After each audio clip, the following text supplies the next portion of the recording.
So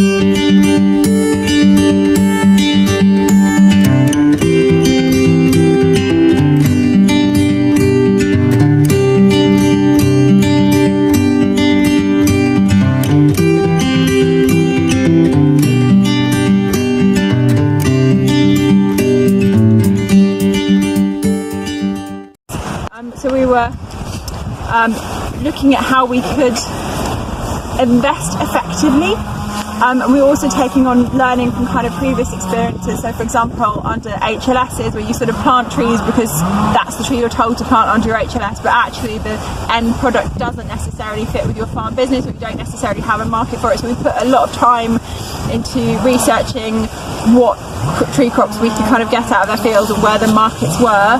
And actually in the process of doing that, we kind of accidentally have come up with a new business model for doing agroforestry, because basically we contacted people that we knew that used tree crops. So we spoke to Luscombe Drinks and they said, oh yeah, we desperately need some more elderflower trees. We were talking to Marina about Huxton's Cross Farm, and she wanted to kind of grow more trees as well, and apples that will go in her fruit bag that she and her market, and kind of potentially apple juice. Szechuan pepper was all on me, because I thought that it was if you're going to do a kind of big agroforestry project just for the sake of showcasing agroforestry, then using a high value crop as a way of demonstrating how agroforestry can add value to your farm, and also demonstrating how agroforestry can add diversity into the kind of local food supply chain was a good idea. And we partnered on that with a specialist spice company called Salthouse and Peppermongers, who are quite keen to have a local supply. You have two kind of expert witnesses with us now.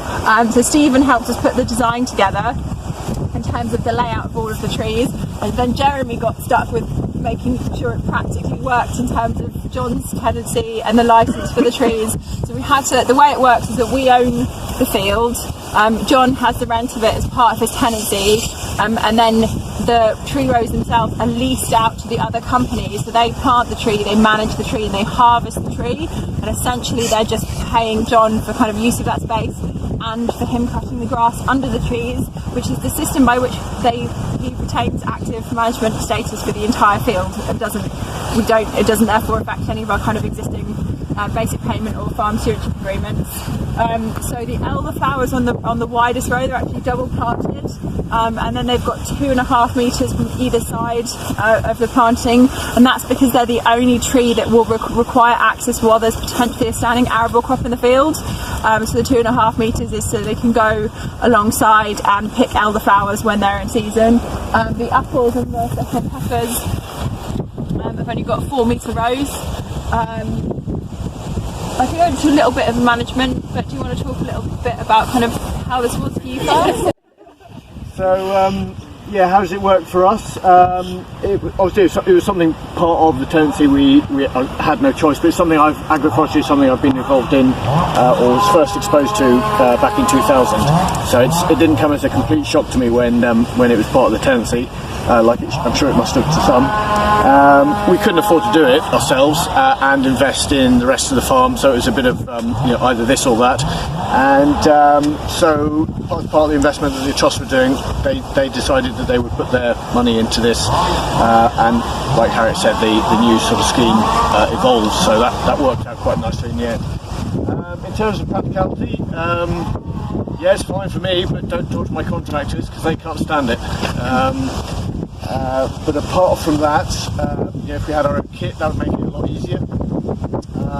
It does. So this field is converted to organic, although the rest of the farm we farm to organic principles. We don't, and I've farmed organically for the last 30 years. The rest of the farm isn't registered organic because we're in the middle of an HLS project, and we'd have to pull out of that to go into the organic countryside stewardship. So it's usual red tape, unfortunately. But this field will be converted. We won't get any conversion payments on it, but it will be converted because Marina and, of course, Luscombe both need their crops to be organic. So that was part of the deal. This does open up potential options for me in terms of what I can do with the rows, because it's an unusual. You wouldn't do this normally on a 50-acre field, but it does suddenly allow me to do potential different cropping in between the rows, experimentation. We could try all sorts of stuff. I've thought about potentially you could have rotational chickens and pigs coming up through the rows. It might cost about Dartington into buying eggs at £1 an egg.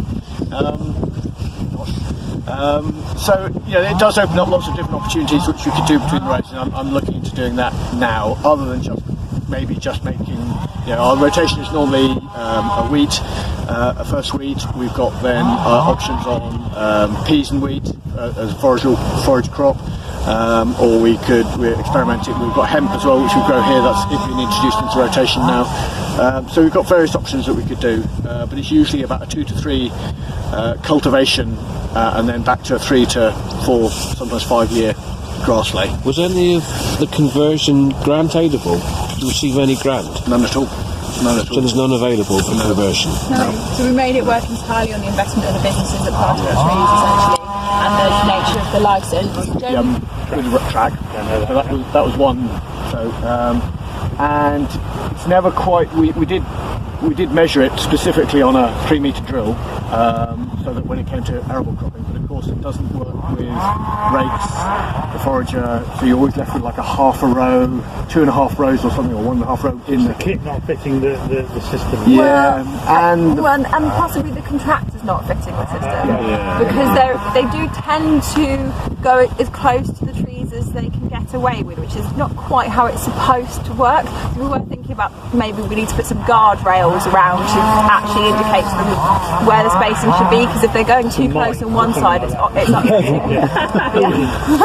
Well, the first time poor Dan cut it, the trickle down of knowledge about the fact that there were lots of trees in the field hadn't gone right to the man driving the tractor, and so we did notice the elderflowers mostly, and then the apples, but the Szechuan at the time, actually, because I used quite low tree stakes, the silage was actually taller than the tree stakes, so he took out a few stakes before he realised that there were actually trees across the entire field, so that probably didn't enamour him in the initial cut.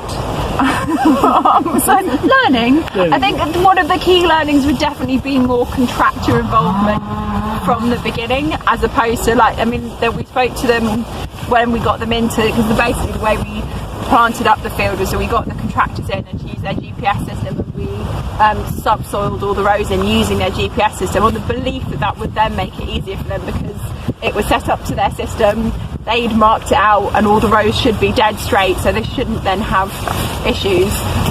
But maybe we probably should have got them more involved in the process from the get-go than we did.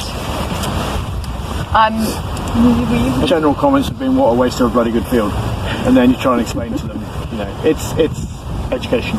What's the logic of having an arable in the mix? Why not just stick with grass? I could do. It will need, the red clover is going to fade away at some point, so I could put it back to another grass and carry on. And how will you establish? That's a very good question. Yeah, something I've been thinking about and have made no commitment to. I do like the idea of not so much a min-till but a non-inversion. It's sort of open display. And with, again, you've got to have the right kit, which does tend to be quite a heavy kit. Certainly, if I took a first cut, then in fact my contractor's got like a big heaver till thing, which does make an amazing seedbed. Actually, we've used it, and so I could come in with that for a couple of passes, make a decent seedbed without inverting it. So that's a distinct possibility. Yeah. I'm moving away from the plough, because it's slightly more expensive. Because for multiple reasons. One of the reasons why you have arable is because of the dairy cows, they're trying to achieve the protein in general. Like one of the reasons why you're not just a really pasture system is. So what I've always struggled. I've grown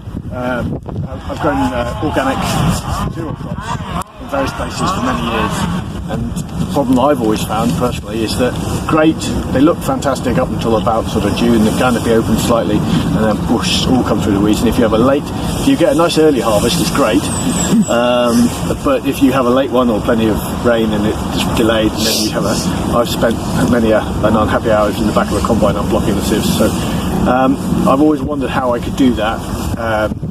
Even going sounds like we're going backwards, but even going to a sort of reaper binder type system where you can cut it a bit earlier, let the roots die, but also a lot more arable silages, and try and get some higher proteins out of the arable silage with the peas and stuff, and that solves a lot of issues.